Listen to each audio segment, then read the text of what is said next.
A ver, viajemos un momento a principios de los años 70. En ese entonces, Chile era como un verdadero laboratorio de cambio social y político. Se vivía un periodo de una intensidad increíble, ¿eh? Las ideas sobre cómo debía ser el país literalmente chocaban de frente. Así que hoy vamos a analizar una de las épocas más convulsas de su historia. La pregunta clave que va a guiar todo este análisis es justamente esta. ¿Por qué algo que en teoría busca un cambio para mejor, como una reforma, terminó generando un conflicto pero tan profundo? Las imágenes de la época, con las tomas de terrenos, las protestas, nos dan una pista de la tensión que se respiraba en el aire. Para entender bien este conflicto, lo primero es explorar la visión de quienes impulsaban estos cambios. Porque, ojo, no se trataba solo de medidas económicas aisladas. No. Detrás había todo un proyecto para construir una sociedad chilena nueva, que fuera una respuesta a décadas de una desigualdad social y económica muy marcada. Y aquí tenemos la voz de uno de los protagonistas, Jacques Chonchol, el arquitecto de la reforma agraria.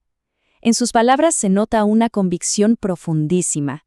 Él no lo veía como una simple expropiación, para nada. Para él, era un acto de justicia histórica, algo que era indispensable para poder modernizar el país.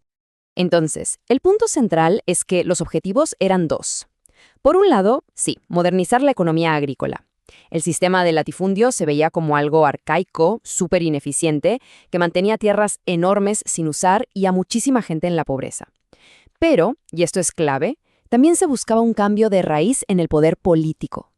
La idea era quitarle el poder a esa clase terrateniente tradicional que, según los reformadores, había dominado Chile durante siglos.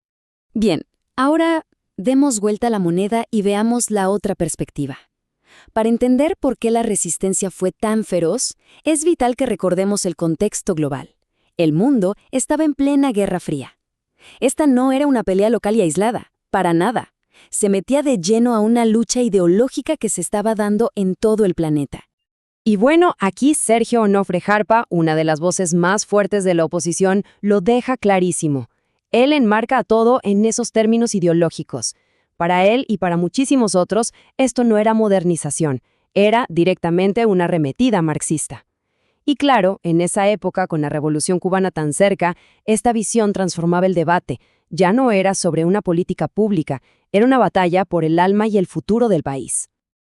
Los argumentos de la oposición eran súper claros y directos. Sentían que se estaba atacando de forma injusta a los agricultores y, más importante todavía, que se estaba pisoteando un pilar fundamental de su visión del mundo, el derecho a la propiedad privada. El miedo de fondo era que el objetivo final fuera un control total del Estado sobre la tierra y la economía, muy al estilo de los países del bloque soviético. Y claro, este choque de visiones no se quedó en los discursos elegantes del Congreso. Para nada.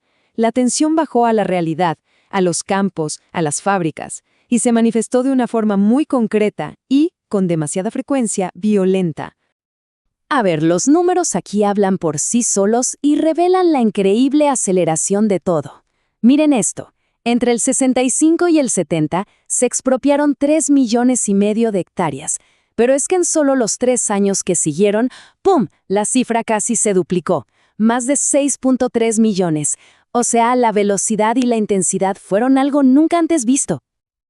Y esta aceleración, por supuesto, tuvo consecuencias directas y caóticas.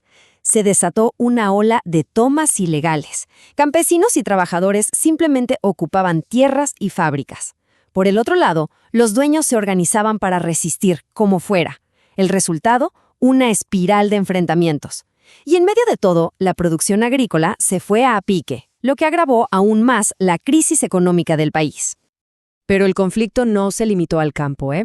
El otro gran frente de batalla fue la creación del Área de Propiedad Social, o APS.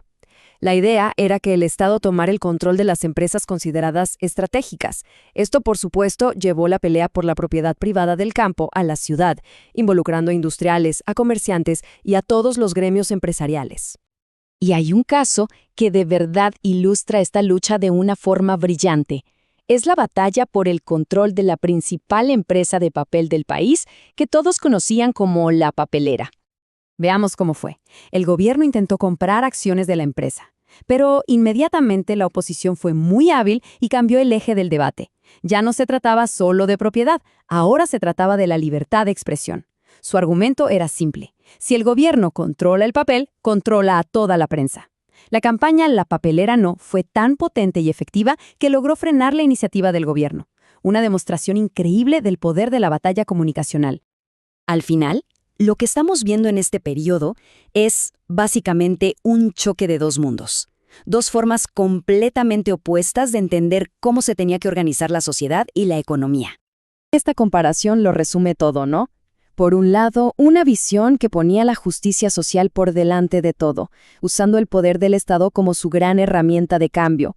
Y por el otro, una visión que defendía a muerte el derecho a la propiedad privada y la libre empresa como el motor de la sociedad. Es que eran visiones que simplemente no podían coexistir, eran irreconciliables.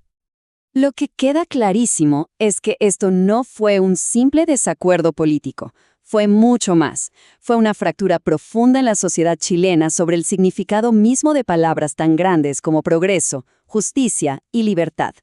Y esto nos deja con una pregunta final, una que va mucho más allá del Chile de los 70.